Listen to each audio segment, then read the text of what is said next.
Hello guys, good evening. Welcome to my vlog.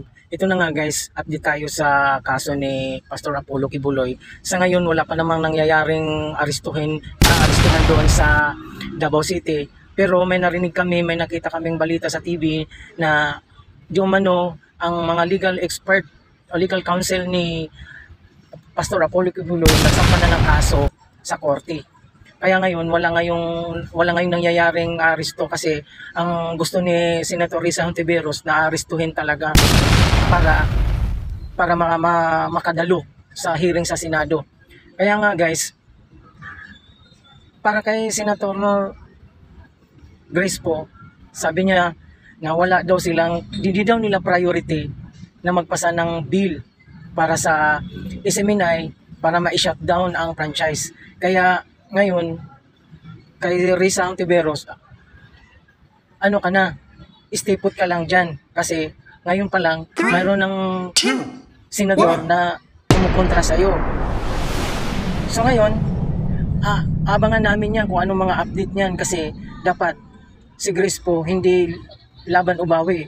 Baka mamaya sa pagdating ng panahon o sa kahuli-hulihang desisyon ng kaso ni Pastor Apollo Kibuloy, maging siya, laban ubawi siya. Kaya ngayon pa lang, panindiganan niya kung ano ang tama para masupil yung mga kasinungalingan ng mga witness na kinukuha ni Risa Hontiveros. Senator Risa Hontiveros, huwag kang masyadong kampante sa pag gusto mong paaristuhin mo kaagad si Pastor Apollo Kibuloy para pahiyain mo sa Senado. I-contempt mo para mapahiya mo sa Senado. Kasi may resolution kayo na nagsasabi na talaga, guilty. Ano ka ba? Korte ka ba? Na magpasa ka ng resolution dyan sa Senado na ang result, guilty ka agad? Hindi mo pa nga kinasuhan eh. Dapat kinasuhan mo sa korte para makita natin. Kasi hindi ka naman abogada, senador ka lang, senador ka. Kaya nakikialam ka masyado sa private life ng SMNI, ng mamay-ari ng SMNI, ng CEO ng SMNI. Kaya pinakialaman mo. Sino ka ba? Senador ka, nag-iimbestiga ka, pero gusto mong ipahiya yung tao. Kaya totoo yung sinasabi ni Senator Amy Marcos na mayroon talagang pera na ilabas na 400 million para pambayad doon sa mga vlogger para sisiraan ng mga Duterte at saka si Apollo Kibuloy, si Pastor Apollo Kibuloy at saka si Senator Amy mismo din pupuntiryahin. Ano ba tong pamamalakad ni Presidente PBBM? Laging tahimik.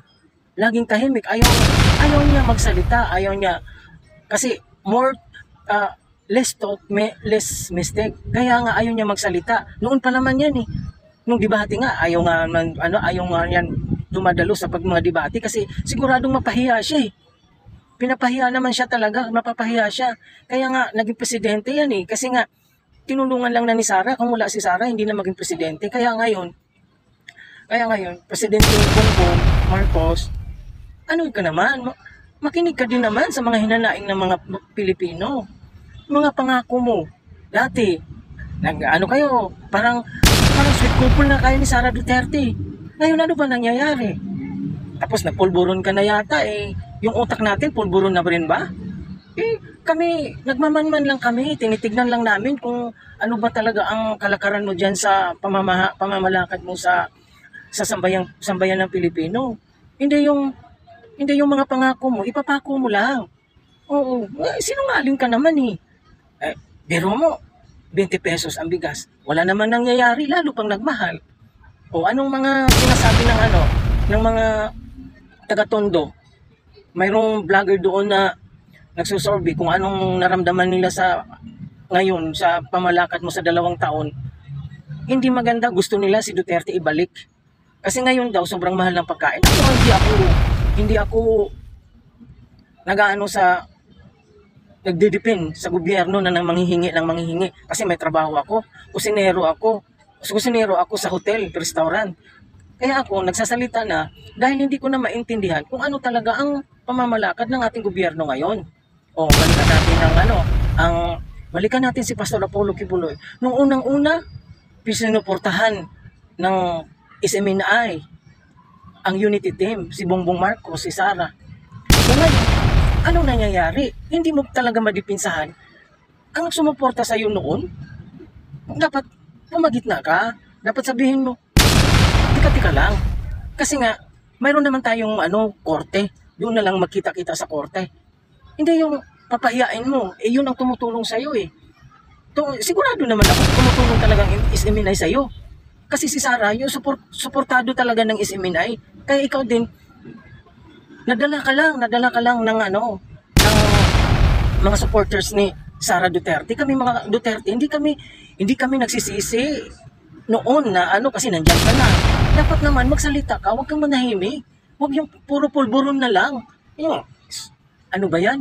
Pulburon ng pulburon. Ano ba yung mga pulburon video ni Maharlika?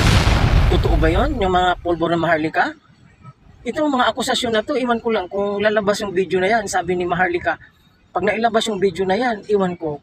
Hindi natin masasabi kung totoo o hindi. Kung totoo man, wala na tayong magagawa. Kasi nagawa mo na yun eh. Mapagbigay naman ang taong bayan eh. O pamapatawad naman. Dapat, ngayon, mag-isip ka rin naman na nakalaking ambag sa'yo during campaign. Laking ambag, dinilipinsahan ka lagi. Pero yung pamamalakad mo ngayon, tumahimik ka. Huwag ka namang laging pulburon. Iwan ko ba kung anong pulburon yan ang sinagsasabi nila kasi wala naman akong alam kung anong pulburon yan eh. Kasi kung ganyan lang naman yung resulta natin, magkawatak-watak tayong mga mamamayang Pilipino, wala na, hindi na maganda ang image ng mga Marcos. Pinaganda nga ng image ng mga Marcos si Duterte, di ba? Yung papa mo pinalibing sa bayani, paglibingan ng mga bayani. Ay, hindi mo man lang naisip yun. Hindi mo naman lang naisip na ang laki ng utang na loob mo doon kay Duterte. Tingnan mo naman, ilang taon? 30 years. 30 years yan, yung labi ng ama mo bago na ilibing sa libingan ng mga bayani dahil kay Duterte. Di ba? Naalala ko pa nga nung nilibing yan si Ferdinand Marcos Jr. Sikreto yun. Nagagalit nga yung mga oposisyon ng mga dilawan kasi bakit nilibing. Kasi nga, may isang salita yung presidente, si Duterte, may isang salita. Ikaw, saan naman yung isang salita mo? Wala kang isang salita. Dapat man lang magpakita ka naman ng, mark your word. Yung talagang kahit isa man lang pinapangako mo nung nangampanya ka, dapat, panindigan mo kahit isa man lang para maniwala kami mga taong bayan na ikaw, sincero ka maging presidente. Huwag laging pulburon ha. Baka naman, yung mga akusasyon nila, puro pulburon ka na lang daw. Sige ba? Sige. Bye-bye guys. Dito na lang ako.